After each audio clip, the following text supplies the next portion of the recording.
crois. Dis-moi, tu auras 5 minutes à m'attendre. Ouais. Je voulais échanger un peu avec toi sur Jésus, l'Église, tout ça. D'accord.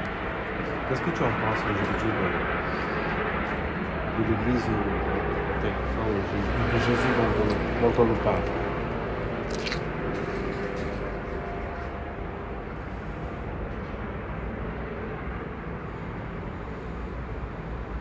Aujourd'hui, Jésus n'a plus comment dire, je ne sais pas si je vais appeler ça des fameux, mais n'a plus le même code que 10 ans, 30 ans avant, parce qu'aujourd'hui, Jésus, on ne peut pas le considérer comme déjà qui n'a jamais hésité, de le considérer comme juste un prophète et non comme Dieu. En tant que croyant, parce que j'imagine que tu es croyant. Ouais, je crois. Jésus, c'est le fils de Dieu. Tu es catholique? Ouais, je suis catholique. D'accord. Et qu'est-ce que tu en penses aujourd'hui de l'Église en général, voilà. Bah, l'Église en général, c'est vrai qu'aujourd'hui, il y a plusieurs dérives, tu vois. Ouais.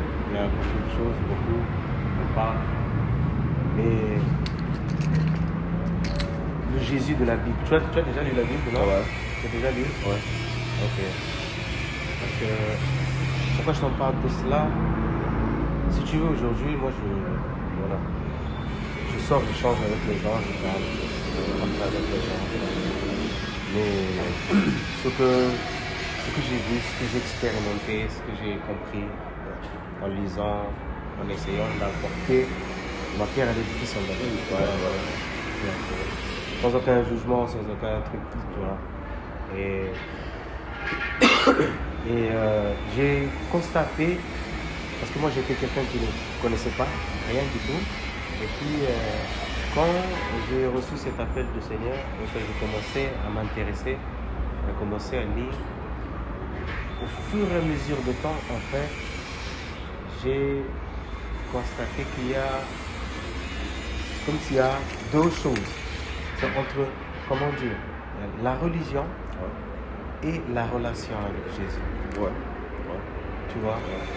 Et malheureusement, aujourd'hui, ce que j'ai pu constater qui malheureusement a pris le dessus, on va dire, c'est la religion plutôt que la relation avec Dieu, tu vois. Et aussi, une chose que j'ai constatée dans plusieurs milieux chrétiens, si je peux dire ça comme ça, tu vois, que j'ai fréquenté, et j'ai pu voir que chaque religion, on va dire, ou chaque dénomination, on va dire, ont une règle antérieure, que parfois même, elle contredit même celle que Jésus dit dans la parole. Tu vois. Et ça m'a amené à poser énormément de questions là-dessus. Je veux dire, pourquoi autant de dénominations, si je peux dire ça comme ça, qui parlent de Jésus et qui semblent adorer le même Jésus, mais pourtant autant de contradictions et de discorde au milieu de cela. Tu vois, je me suis mis à poser tous ces questionnements-là. Pourquoi en fait, tu vois? Et en fait, en approfondissant, en cherchant à comprendre, j'ai pu comprendre que, par exemple, dans 2 Corinthiens, le chapitre 11, du verset 1 à 4, l'apôtre Paul va dire que il voulait vous fiancer à un seul époux qui est Christ. Le Christ, ouais. Voilà. Donc, il va commencer à dire maintenant, je crains que vos pensées ne se corrompent. Et que parce qu'aujourd'hui, on vient vous prêcher, il dit, beaucoup viennent prêcher un Jésus qui n'est pas celui que nous avons prêché. Vous avez reçu un autre esprit, qui n'est pas le Saint-Esprit, et un autre évangile. Donc, j'ai pu comprendre que, en fait, il y a un autre Jésus qu'on a amené sur la scène, je veux dire, qui n'est pas celle de la Bible, un autre esprit qui n'est pas le Saint-Esprit de Dieu, et un autre évangile qui n'est pas l'évangile de Christ. Je dis, waouh.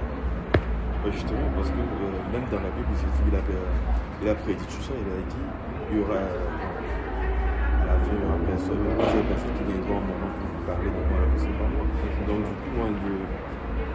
Après avoir lu la Bible, vous avez raison, moi aussi j'ai remarqué ça. Mais je crois que la Bible, je ne sais pas comment ils ont fait à l'époque, mais il y a beaucoup de choses qui se passent là, comme vous l'avez dit, entre la religion et Dieu, comme il est, et comme Jésus, comme il est écrit dans la Bible, qui se passe comme ce que vous avez venu de citer. Genre, il prêche une évangile qui est différente de la nôtre, un autre esprit qui n'est pas du nôtre, etc. etc. Mais quand vous faites la religion et Dieu, moi je pense qu'il y a beaucoup de personnes qui aujourd'hui essaient d'adapter, je sais pas, si je peux le dire, les évangiles à leur propre intérêt. Effectivement. Alors, ça, c'est une constatation que j'ai pu faire aussi dans beaucoup de milieux. Ouais. Et les gens s'enrichissent énormément justement à cause de cela. Et les gens, en fait, appauvrissent beaucoup les gens, ceux qui sont même pauvres. D'ailleurs, le Seigneur nous dit de s'occuper des veuves et des orphelins et des pauvres. Justement, l'apôtre Paul dans Actes chapitre 20 va dire, voilà, rappelez-vous de... Bonjour, vous allez bien? Rappelez-vous de pratiquer ces choses, ce que je nécessite de pratiquer, car il y a beaucoup de joie à donner qu'à recevoir. Et malheureusement, et lui, en tant que conducteur, en tant que l'apôtre, donner ces exemples-là, parce qu'il dit c'est sans aux parents de donner aux enfants, mais non les enfants de donner aux parents. Donc ça veut dire que ce sont des dirigeants qui doivent être dans cette position de donner justement.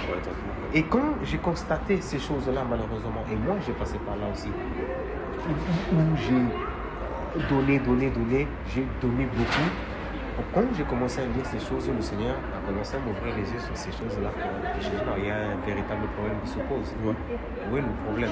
Tu vois, et donc, ça m'a amené à tellement me poser des questions, au point où le Seigneur m'a fait sortir de tout ce qui est du système religieux, en fait, mais à véritablement dépendre de lui, en marchant par la foi. Et aujourd'hui, en fait, mon but, c'est véritablement d'essayer d'apporter cette pensée-là aux gens, de dépendre de Christ, lui seul, non pas des religions, mais d'avoir une relation avec Christ, non pas une religion. Tu vois, par exemple, moi, je me dis, comment dire, à la fin des temps, il y aura le jugement dernier, le paradis, l'enfer et tout. Mais quelqu'un qui, par exemple, quand vous venez à lire la Bible, a essayé de comprendre ce que Jésus avait essayé de véhiculer durant tout son ministère, mais pas forcément, on ne doit pas être, comment dire, n'est pas obligé d'être allié à une religion. Parce que bon, l'essentiel, c'est... En fait, moi, je crois que ce que Jésus il a dit, mais ce qui est écrit dans la Bible, c'est un peu comme les lois de la nature. Par exemple, c'est pas normal de voler, par exemple. Les gens, c'est un truc. C'est pas obligé que ce soit Dieu qui doit le dire avant qu'on sache que c'est pas bon. Parce que c'est ancré dans notre nature humaine. Que de prendre le fait de prendre quelque chose qui n'appartient pas, c'est... Il y a même une chose que j'ai lue. Tu connais l'histoire de Nicodème? Nicodème, ouais. Lorsqu'il est venu voir Jésus. Ouais. Et ça m'a interpellé énormément.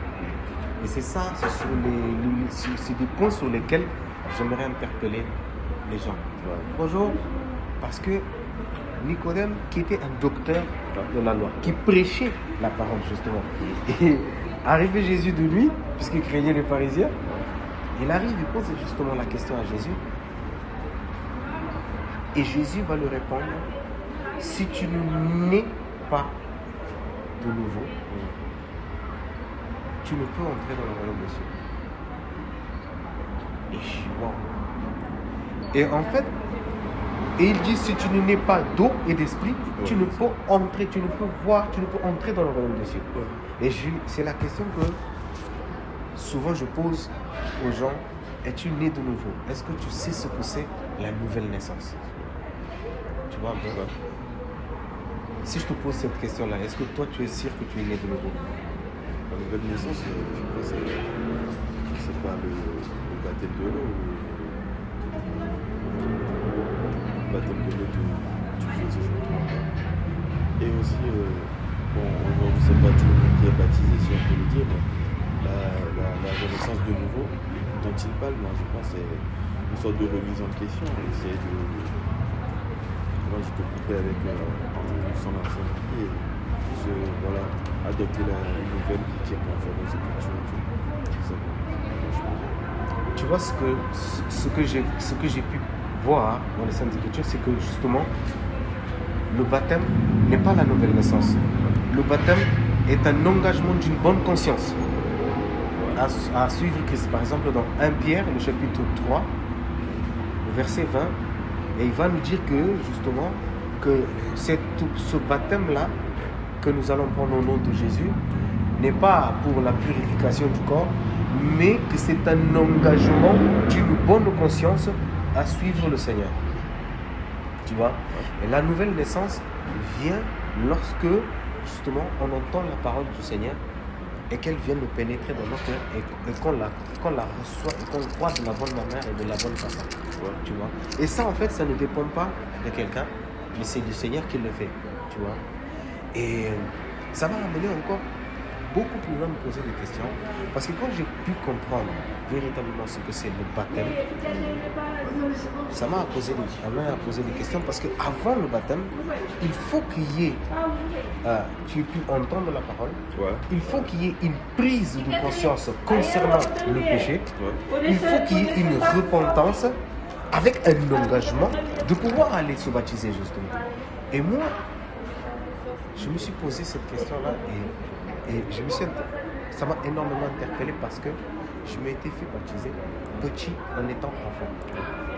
Et en étant enfant, comment pourrais-je avoir la conscience du péché? Comment pourrais-je me repentir? Comment pourrais-je prendre une décision pour aller suivre Christ justement? Tu vois, hein? Et la Bible va continuer à le dire dans Éphésiens chapitre 4 qu'il n'y a qu'un seul baptême, un seul Seigneur et une seule foi. Et il va nous dire dans Matthieu chapitre 3, justement, que Jésus, quand il s'est fait baptiser, il dit qu'il est le premier-né en tout. Il est le modèle par lequel nous devons regarder et faire exactement de la même manière comme lui l'a fait. Et là, je me suis encore posé la question. Qu'en est-il du baptême qu'on verse l'eau sur la tête?